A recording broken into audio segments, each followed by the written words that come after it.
Welcome back to JPX Energy Market Weekly Updates. Oil prices remained range-bound last week as conflicting signals of recessionary fears and a supply crunch kept prices in a tight range. Although oil prices largely remained steady, crude oil benchmark for Asia and Europe intermonth spread were on track to gain for a third day, with the spread of JPX Dubai future contract for September and November delivery settled at equally $5.4 per barrel. Intermonth spread of NYMEX WTI remained range-bound as EIA data showed a smaller crude inventory draw than expected and a bearish unexpected gasoline and distillate stock builds over the last 2 weeks.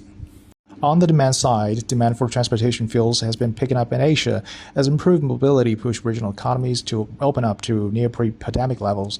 China changes COVID-19 quarantine rules in a first step towards easing border controls last week. The measures include cutting quarantine time for overseas arrivals to 7 days at a government-run facility, followed by another 3 days in home isolation. They mark the biggest changes to the rules since China closed its borders in March 2020. But the controls remain tough compared to many other countries that have completely reopened.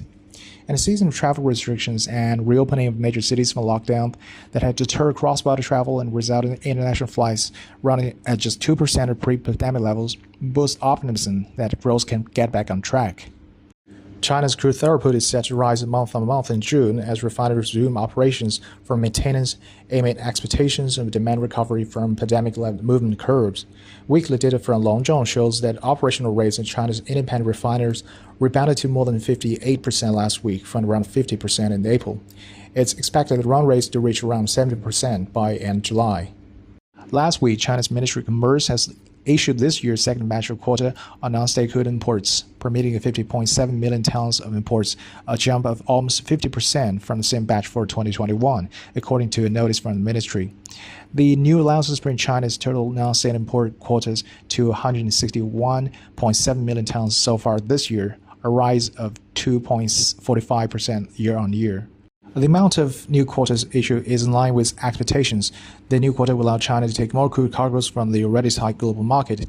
However, China has set total crude imports quota for non-state companies in 2022 at 243 million tons, the same level as initially planned for 2021. So the second batch of quotas would include a majority of the allotment for this year, with only a small amount of quota coming out in the second half. On the demand side, market is about to face greater uncertainty based not only on OPEC export strategies, but also due to an increased internal turmoil in Libya and Ecuador.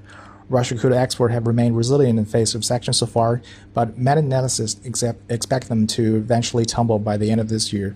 Global oil markets are going to be very volatile in the coming month if news emerging from the OPEC main producers about production capacity constraints turns out to be true. While production growth in the United States remains sluggish, EIA data shows that the United States production increased by a minor 100,000 barrels a day last week. More specifically, Libya's National Oil Corporation is on the verge of declaring force majeure on oil export from its key eastern oil terminals amid a political crisis in the country, according to a June 27 statement from the NOC. This comes as almost half of Libya's oil production is now offline as tensions between the country's two rival governments have escalated in recent weeks. OPEC and its allies on June 30th reaffirmed plans for a nominal 648,000 barrels per day production rise in August, as questions continue to swirl about how much crude oil the group will be able and willing to pump in the month ahead. Saudi Arabia and the UAE have always been seen as a point of last resort in a case of major crisis in oil and gas markets. Further supply fears came amid reports that French president said he was told by the UAE leader that the OPEC producer was producing at a maximum output and did not have any more spare capacity to tap on. Pressure from the United States and other consumer nations on OPEC to increase their production could soon be coming to a head, with President Joe Biden set to make a critical trip to Saudi Arabia in mid-July in a major test for petrol diplomacy.